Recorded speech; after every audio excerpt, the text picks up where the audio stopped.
Welcome. I'm Alfred Lamont Weber, and this is part 2 of an extraordinary interview with Emily Windsor Cragg, who's the daughter of King Edward VIII. We've just finished part 1,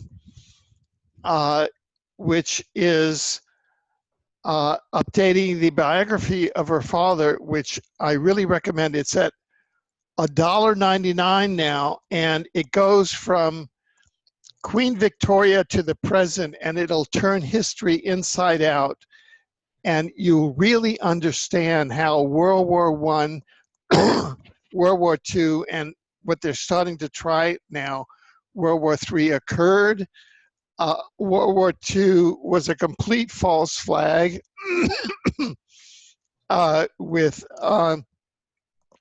King Edward VIII, King George VI of Britain, and Adolf Hitler on the throne of Germany, all being half-brothers.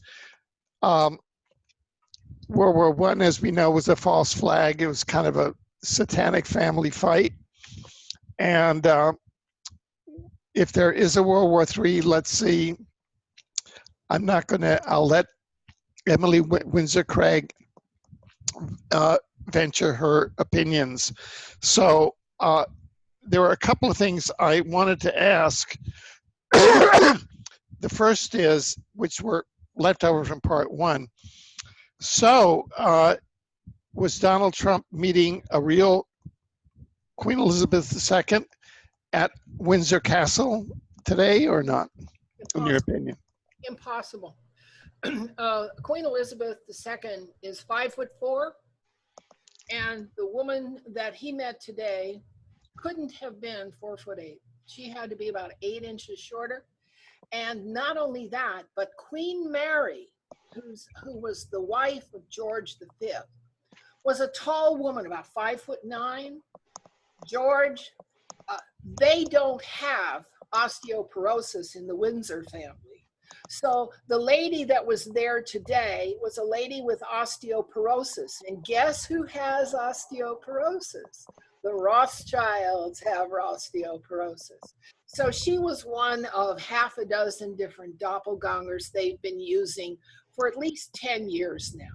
And the Queen being elderly, and they had in 2007, I have a picture copy of the policy off the Buckingham Palace website that says they have a policy where if the Queen is indisposed, they provide a lady in waiting in her place. Okay, that's the polite way of saying what they're doing.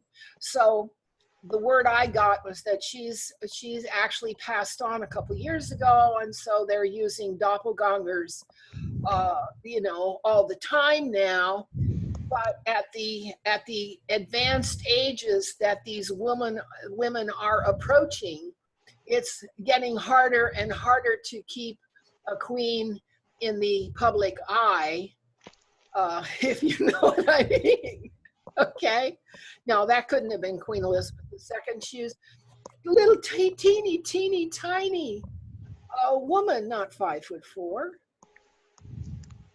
And Mary didn't have a bit of osteoporosis, and George was right around 6 feet. My father was very small because he failed to thrive as a child, and he reached 5'7" when he was in the army in World War I. You know, he was on the ground with, it was either the Welsh Guards or the Grenadiers for 3.5 years during World War I. And a couple of the events that occurred to him, near misses, I got the impression that somebody was trying to really get rid of him in World War I. He was a thorn in somebody's side, okay? And he was very personable and liked meeting the people, and his father was an introvert and liked his stamp collection. That's just a difference in people. So there, that's what I think about the lady that tweeted the Trumps. And Melania looked her usual dour self. She was not having a good time, and her dress was a little tight. Oh well, she's got to learn about that. When you turn around and your rear end shows it, not cool. But anyway, she's learning, and she doesn't care for the job, but she's got to do it. You know, somebody's got to Yeah. do it. Okay, well, let's bring ourselves over to part 2. And part 2 launches with something that we're both familiar with, and that is the subject of time travel, specifically DARPA CIA time travel, which was subcontracted by the Vatican initially through the Chronovisor program.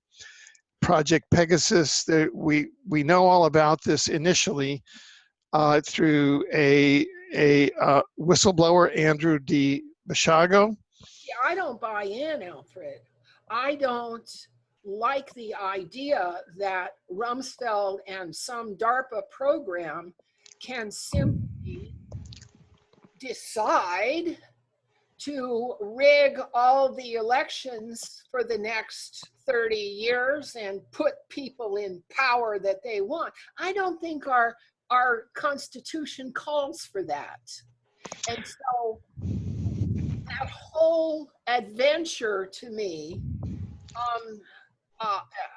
to say that I bring it into doubt is just really an understatement. Like, what the hell did they think they were doing? They had the right to do that. Well, even deeper than that, or in a parallel depth, we have here a slide of your 9/11 book, which I'll get to in a moment. And as you know, along with Judge Connie Fogel, one of the outstanding human rights lawyers of Canada, I'm a sitting judge on the 9/11 War Crimes Tribunal, which is now adjourned sine die. People can go to 9/11 warcrimestribunal.org for the update. And one of the key pieces there was a sworn affidavit sworn on September 11, 2012 by former chrononaut time traveler Andrew D.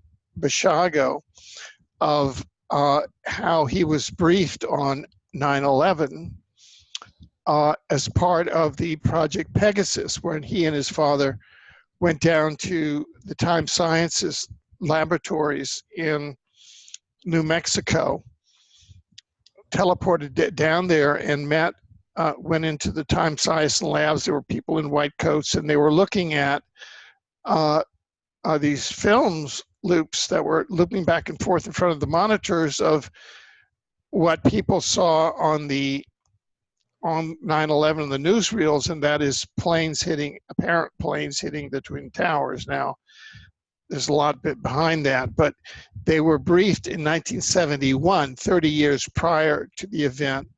Project Pegasus had moving images of what occurred on 9/11, so that the Donald Rumsfeld was the Pentagon liaison to the DARPA CIA time travel project. He was part of the Nixon cabinet under the National Security Advisor Henry Alfred Kissinger, who's also advisor to the Rockefeller and Rothschild families.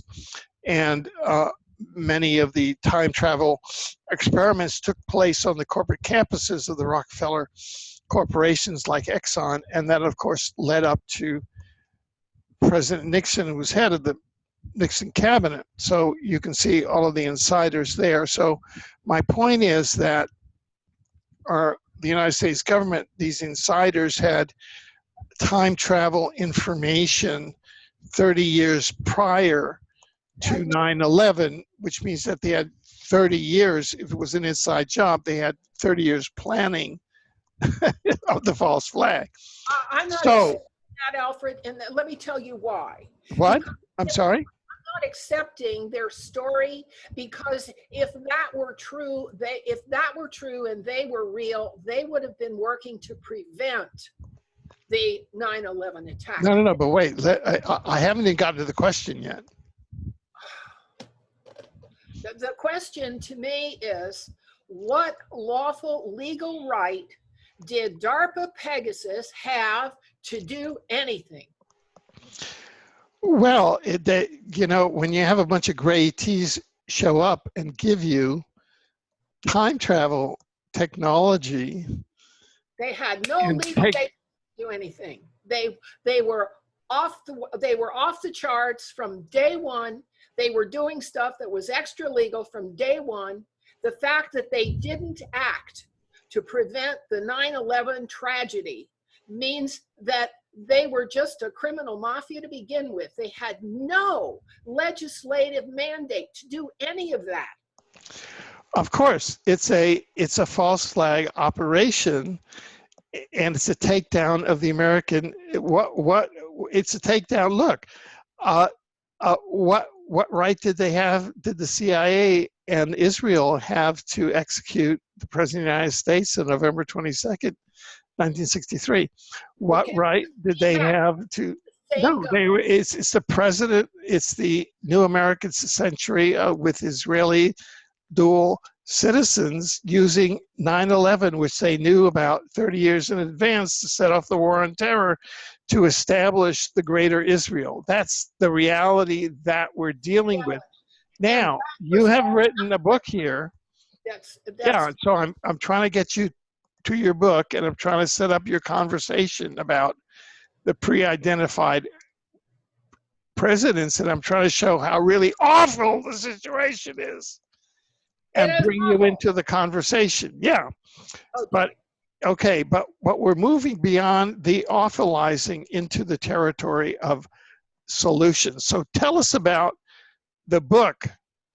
Well, the book is simply on 9/11.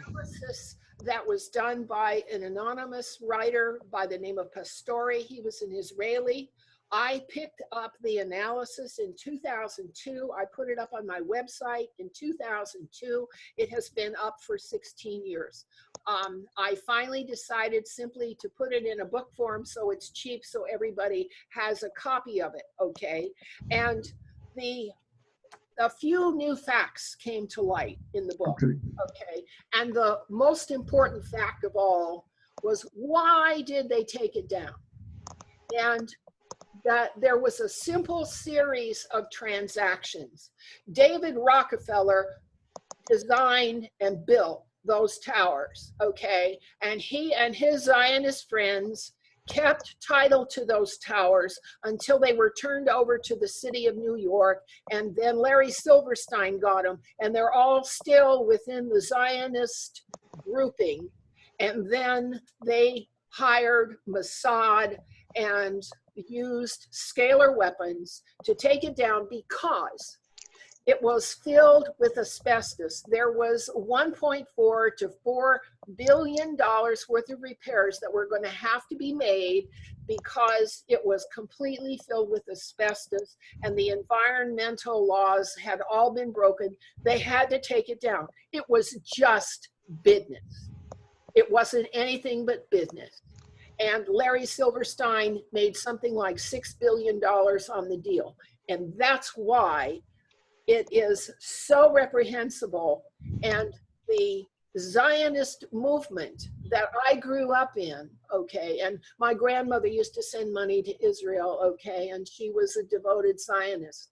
But the idea that our country pays Israel $15 billion a year to manage their affairs so they can take down a building and get the insurance premium on it just blows me away. So this is just a very inexpensive, very, very detailed report with all of the footnotes in it, all of the sources of all the newspaper and magazine articles that told the story up until about 3 or 4 years ago. And then in the back, there's the updates about the scalar weapons and the asbestos problem and the vacancy factor. And the truth of it is they took it down because it was just business, bad business, not making enough money.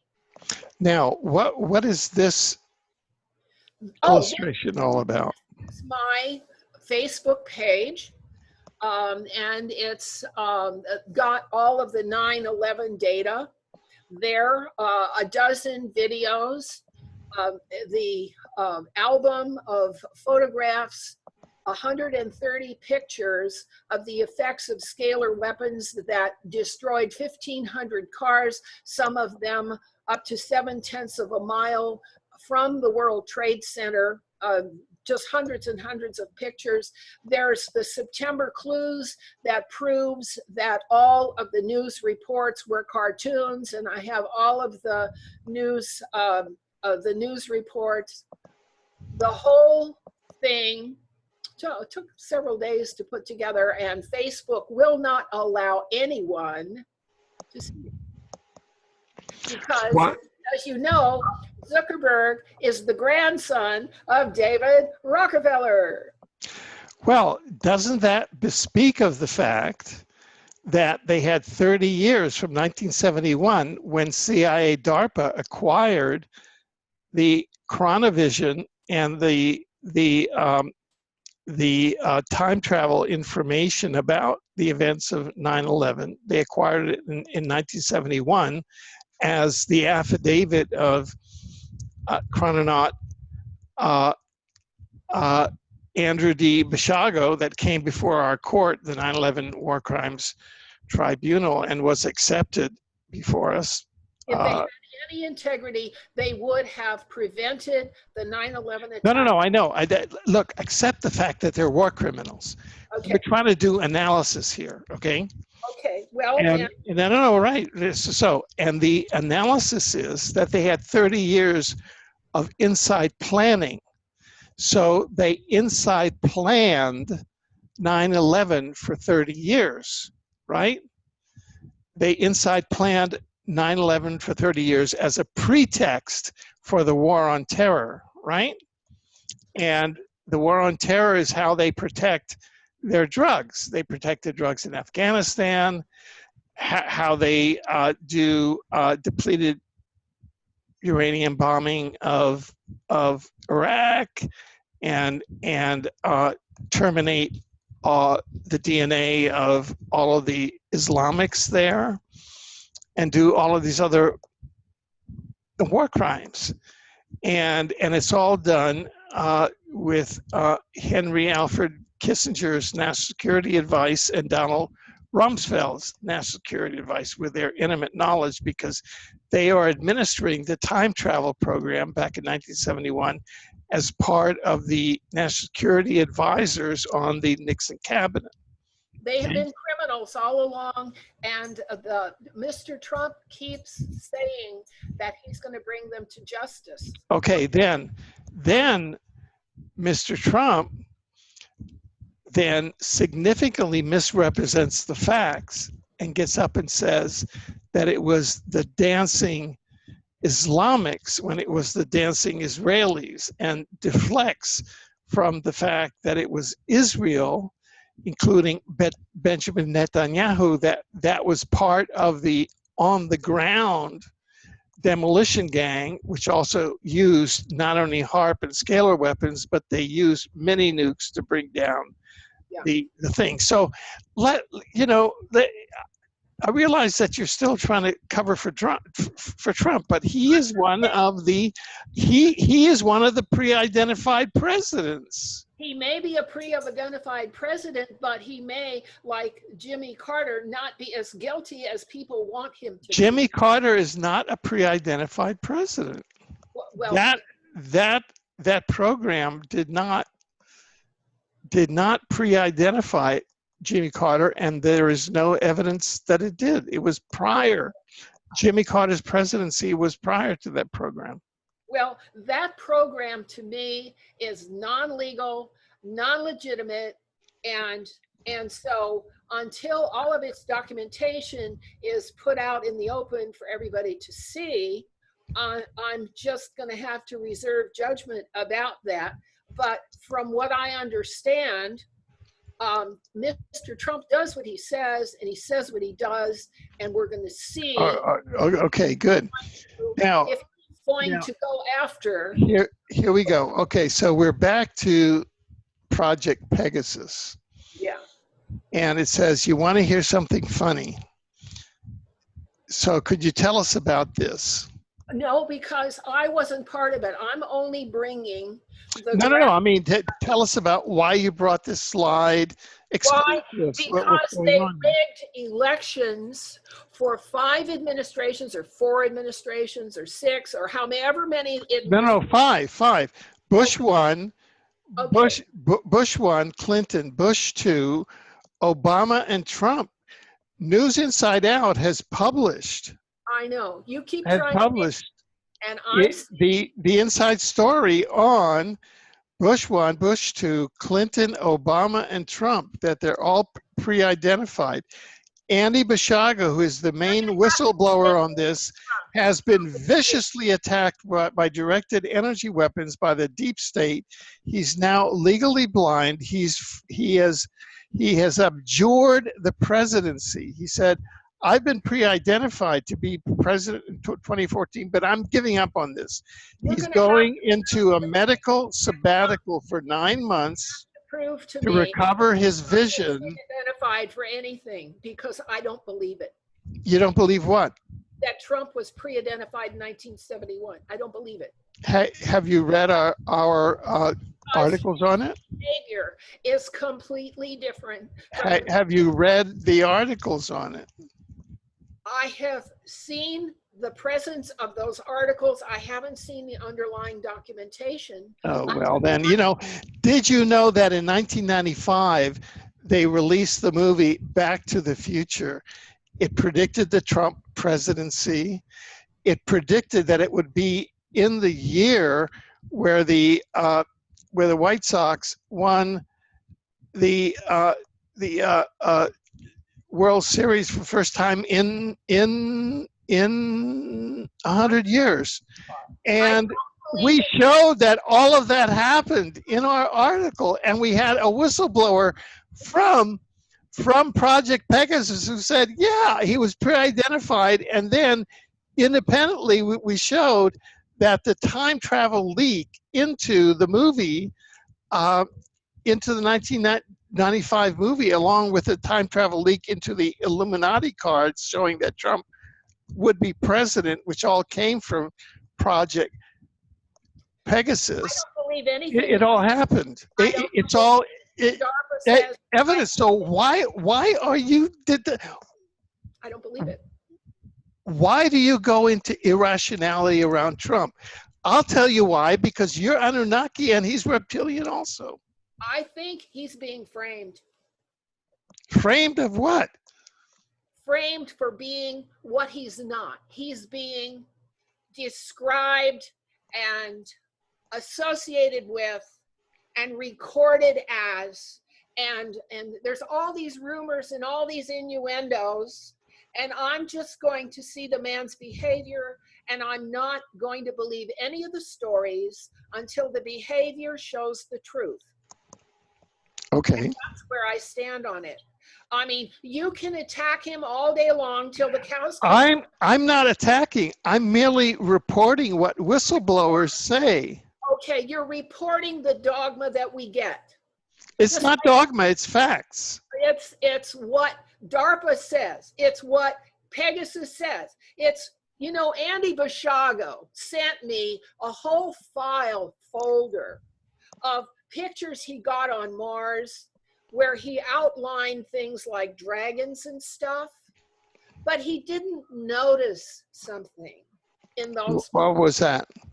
They were 90 degrees rotated out of correct orientation. He was giving Mars a flat horizon, which Mars does not have. And well, so, I can't speak to that. We're on a okay. we are on a we are on a slide about DARPA. I don't believe in DARPA. I don't believe in Pegasus. I don't believe in NASA. I don't. No, but you sent me this slide saying DARPA Pegasus comprised rigging of elections so that secret space programs could proceed. You're now walking over your own lines. What's happened here? That is the bare bones summary of what I believe happened, although I do not have one shred of proof either way.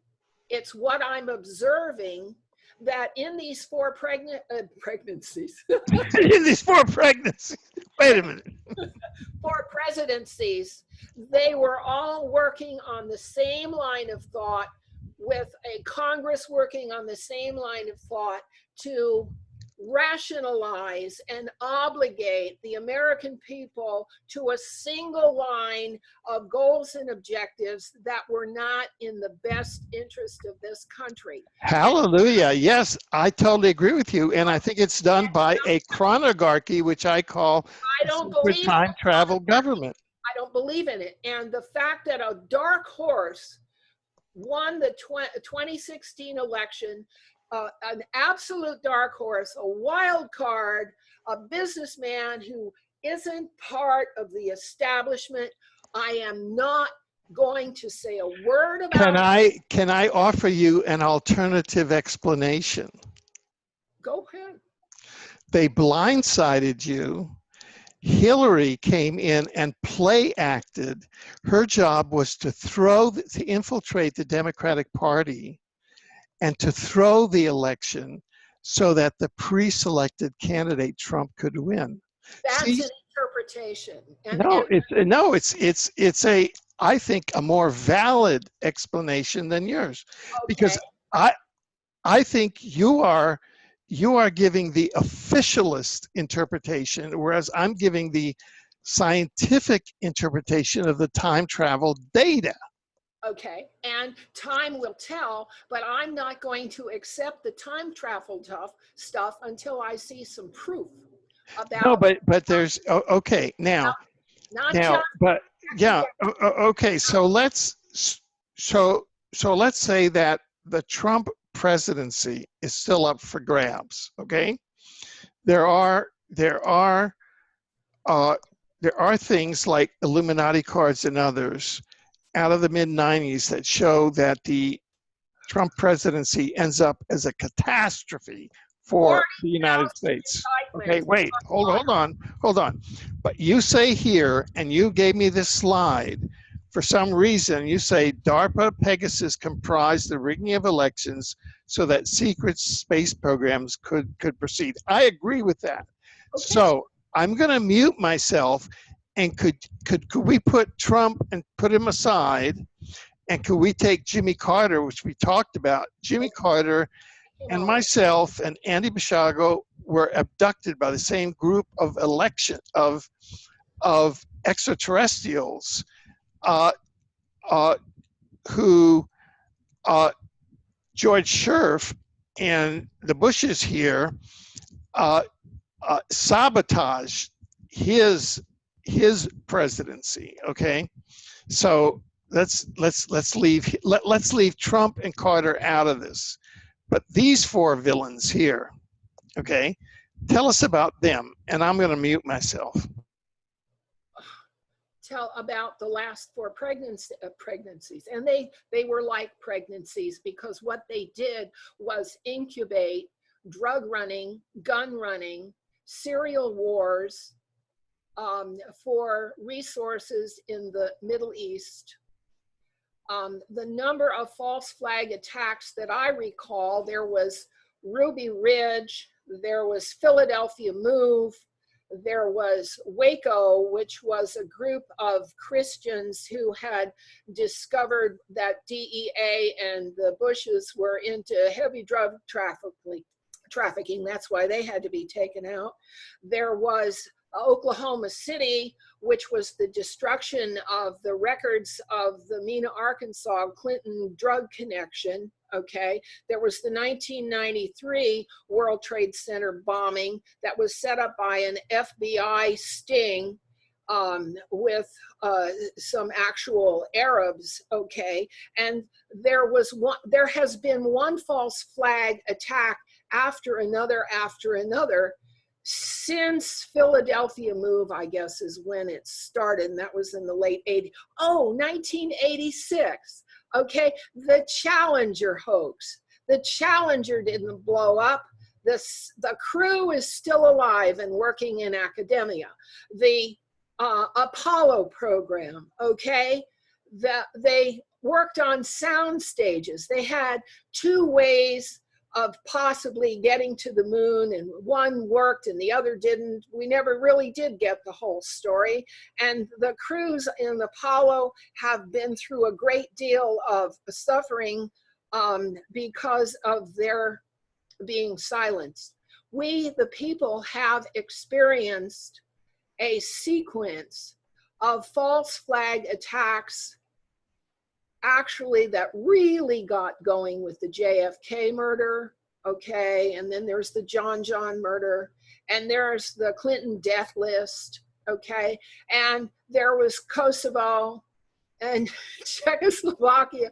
I mean, how many serial wars can four men foment and bring into manifestation in a democracy supposed like the United States of America?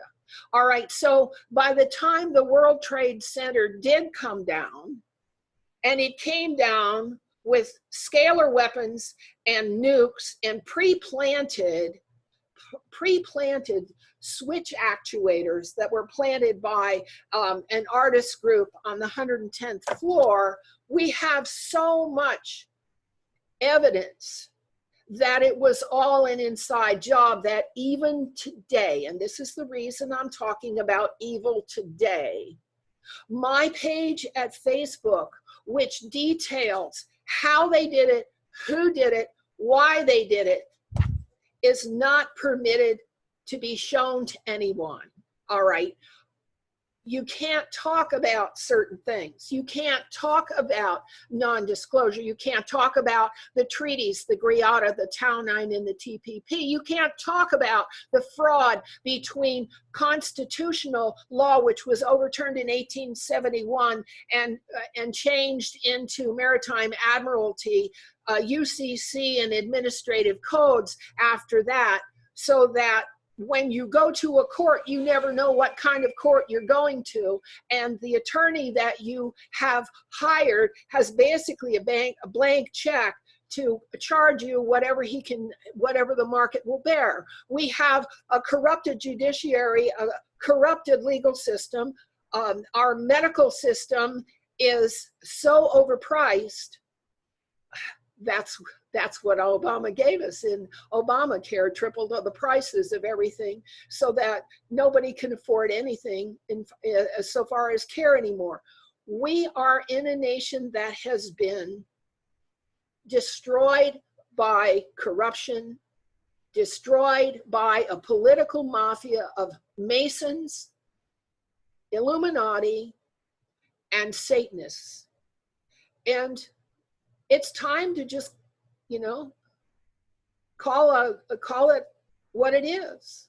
And if Mr. Trump was, quote, pre-identified, I will not pass on that until the word comes out of his mouth one way or the other, or I see documentation. But I'm looking for his outcomes, his results, effects, and outcomes in time and location. I am not looking for the whimsical interpretations of pissed off liberals and leftists and progressives who are angry that their day is no longer what's going on, okay? And so he will do what he does, and when he makes a mistake, when he does something stupid, I send him a note on Twitter.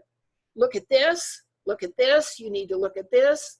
And he seems to be struggling with something that is much larger than he is, just as I am struggling with something that is much larger than I am. I am an old woman. My father was born in 1894. Can you understand? That was 124 years ago, okay? However, the British people and the English-speaking people of the world have been ripped off top down for too long. And so I will speak until my dying day about how we're going to put things back and make them right again and make them honest again and make people tell the truth again. The millennials don't even know what true means. They think that life is an illusion and everybody has their point of view. They're the most confused kids I've ever seen, and we have to start grounding our governance functions once again in telling the truth.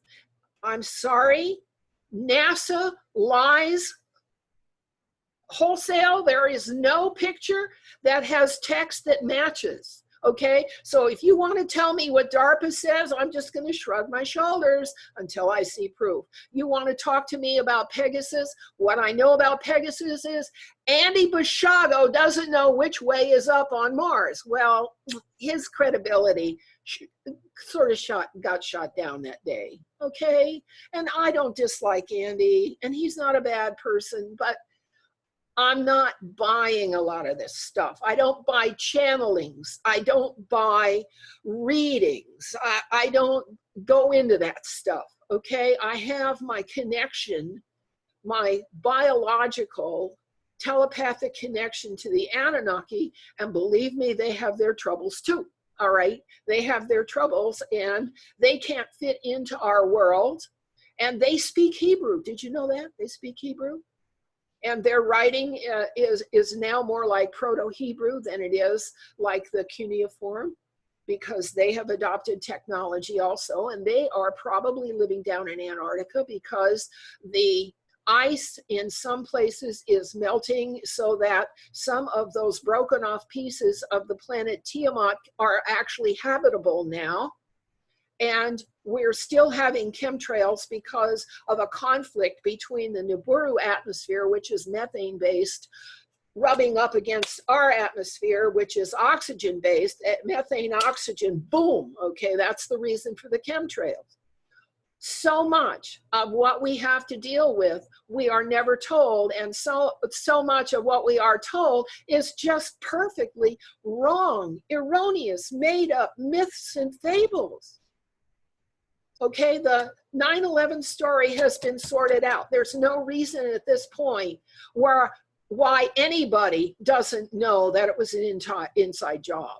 I mean, there's no reason why anybody who's looking at the monarchy in Britain today realizes that that lady who's parading as the queen is 8 inches too short and her nose is too short, and it's not the same woman who was crowned in 1953. Her kids are a joke, okay? Charles is a divorced man who married a divorced woman, and in that, he violated the 1776 Marriage Act. He cannot be king.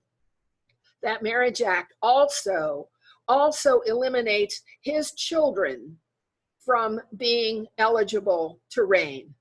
We know William looks more like Prince Albert of Monaco than he looks like his father. And of course, Harry looks like the horse trainer.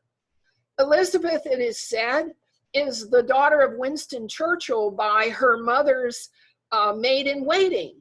Elizabeth, the whole family needs to get their DNA checked and all cross-checked, because I'll bet you that none of them have any royal blood. They're all mercantile.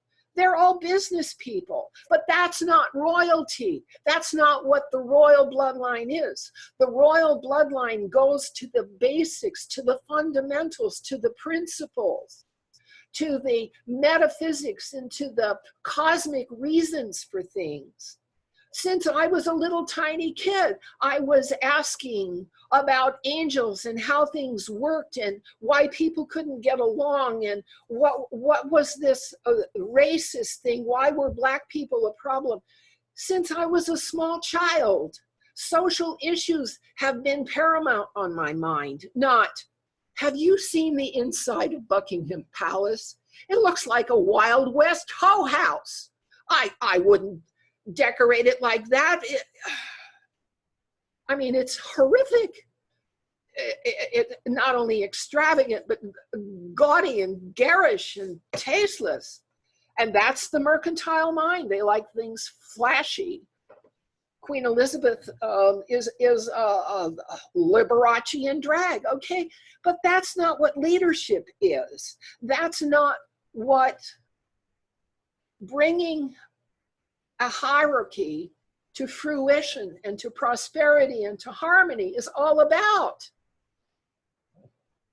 Okay, I've ranted. Okay, I've ranted.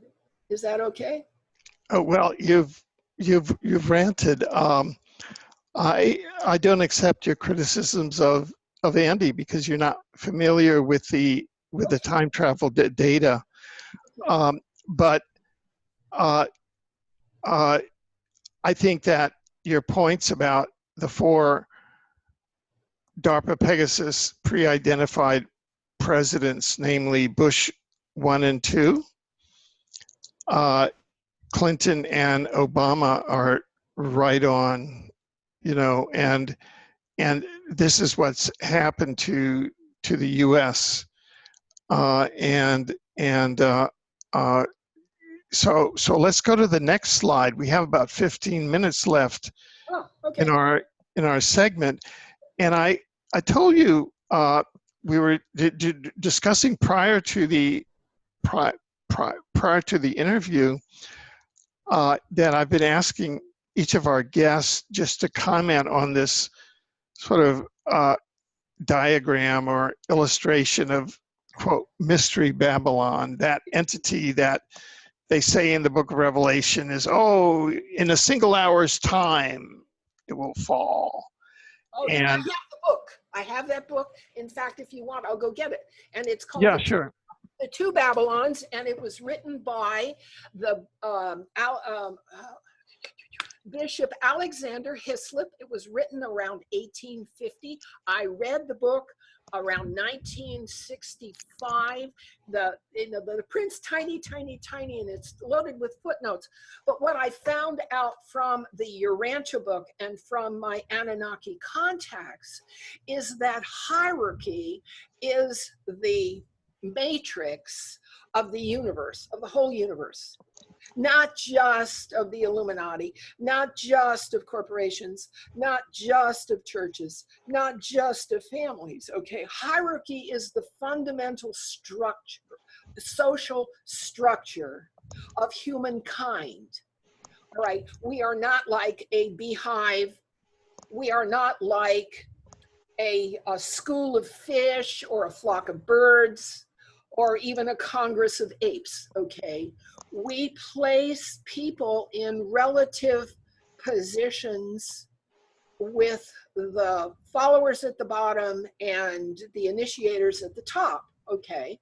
And hospitals work this way, and manufacturing companies work this way. Every business works this way. And that's what the Anunnaki taught to humanity when they came here 450,000 years ago in order to mine gold, because the gold was going to spare the atmosphere on Nibiru. Now, right. Well, there are. You see, you're coming at things. There's Venn diagrams, and then there's different perspectives. The Syrian High Council is very critical of the Anunnaki intervention and says that it was violation of the law of non-intervention because it interfered with the human experiment that the Syrian High Council had, which was the development of a 12-strand DNA human here, and that the Anunnaki intervention in order to make goods mining slaves had dumbed humans down to 2-strand. Okay, so now, wait a minute, let me tell you, that is correct. That's completely correct. And where it got mislaid was at the galactic Elohim level, who crafted the Elanu Treaty, who said because they were having problem at the ascension gates and the star gates, that hybrids between races, racial hybrids, were not going to be allowed to be ascended.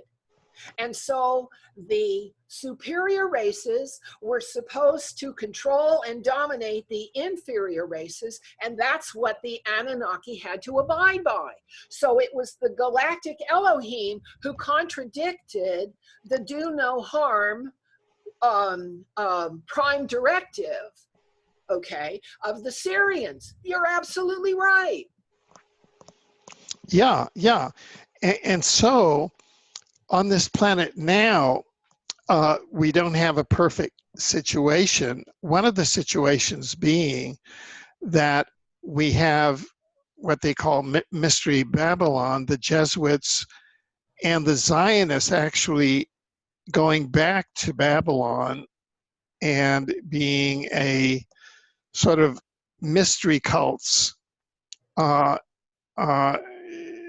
are offshoots from there. So we see this pyramid of power of the Jesuits and the royalty and aristocracy, the big businessmen, then the secret societies, intelligence services. And this is just cockamamie because it goes against soul understanding, S-O-U-L, because a beggar can be an advanced soul that has cosmic understanding, that is here to learn certain lessons in patience, but can see everything. Yes, and the protocols of the Learning Elders of Zion goes into this and explains how they intend to deal with it, which may or may not be how those over their heads intend to deal with it. Right. So now, it seems to me that right now, we're sort of still in the briar patch, to use that kind of metaphor.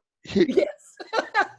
Humanity is still in the briar patch, and nobody's making any you don't have any of the so-called leaders of society speaking or thinking or doing out of the box, saying, hey folks, did you know that in 2025 we're going to have ascension and a splitting of the planet? I don't know where you heard that. That's not what I'm hearing, but okay. Well, it's a possibility. Anything's possible, but did you ever try to strike a match on a wet cake of soap? What I understand is there is a conjunction coming on the 19th, which is only 6 days hence, which is going to initiate some earthquakes and volcanic action that will make some changes, physical changes. We'll see. We'll see. There you go. We'll see. Because we'll see. As soon as you take initiatives, you foreclose other options. So yes, we're waiting and watching and trying to stay out of harm's way and trying to bring some enlightenment to people who are completely bound up in their illusions and delusions and distractions and ego gratification stuff, and try to get them on board with, hey, you know, we've got some problems here to deal with in the meantime. But you know, I would have thought that you would come with a whole series of proposals that are kind of out of the box and say, I'm the monarch for the future. Why aren't you doing that?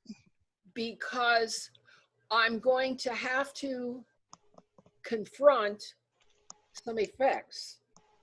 And when I confront those effects, I have to set up a process for tracing the causes and effects of the outcomes. I'm going to have to do an analysis of the situation as I find it. I can't put a top-down solution on it. That's what the New World Order is doing, is putting a top-down solution on everything before it gets here. I'm going to respond to what occurs. I don't know if you ever read Joffrey, John. Okay. When we respond to what occurs, we're more appropriate than if we put a solution top down before anything happens. So there are going to be some physical and economic changes coming up. And what I believe is going to happen is those changes are going to eviscerate the British monarchy as it is now. It is going to get gone. And then I'm going to be afforded the opportunity to serve as a facilitator to help the people in Britain decide among themselves what they want to do. I see. Okay? I see. Okay, well that makes sense. Do you think that Britain will still be above water, literally? I mean, yeah, above water, literally. I can't say, because that's one of the risky elements, is the sea levels. Sea levels are not necessarily going to remain where they've always been, and they could go up and they could go down. Okay, and tsunamis are only present for a short period of time, but they do a lot of damage. And so I'm just going to, I keep minding the principles that I'm going to be applying when I know the situation I have to confront. Okay, now, this kind of brings us back full circle. Yeah. To where we started,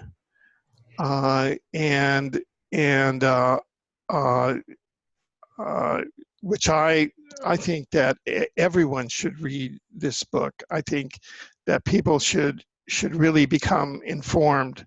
You know, it's a very short book. It's only 118 pages. You can read this book in an evening, and its words are not complicated, and there's lots and lots and lots of pictures, and it is a version of history that you never heard before, but it just makes such simple common sense.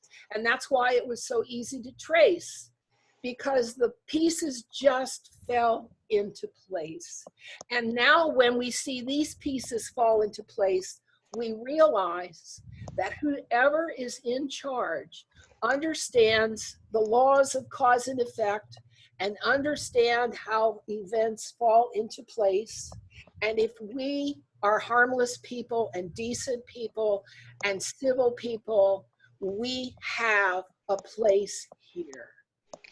Now, we're going to be launching Omniversity, which is the successor to EXO University, which was a pilot project in 2011 to 2012. And then, of course, the whole new awareness came about with the discovery of the Omniverse in 2014. And so it's in the same way that you have a university to study the universe, you have an Omniversity to study the Omniverse.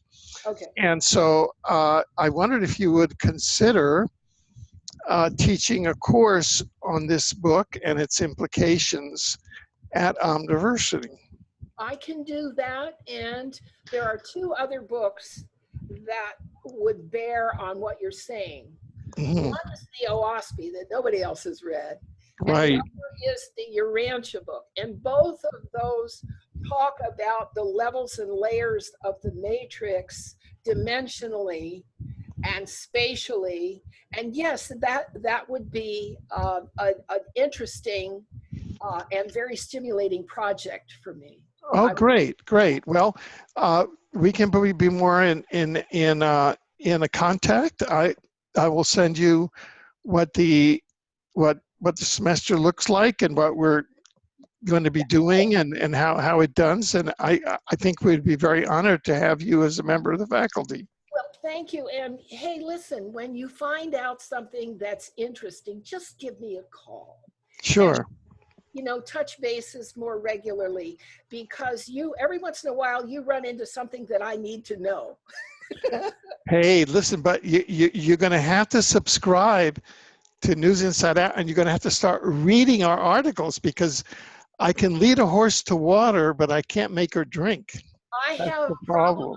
understanding of some of the things you're saying. So what I'll do is I'll call you for explanations. Is that fair? That's totally fair. Okay. All right. Okay. I'll do that. Now, we have 3 minutes remaining in this segment to do. It's 120 minutes total in parts 1 and 2, more or less. Could you grace us with some thoughts on what you think we covered in this parts 1 and 2, and what we should bear now as we go forward into this uncertain future, so that we come out in a positive timeline, to use those We don't terms? have any control right now. We can only control our words and our own personal health, and maybe where we live, and maybe where we are.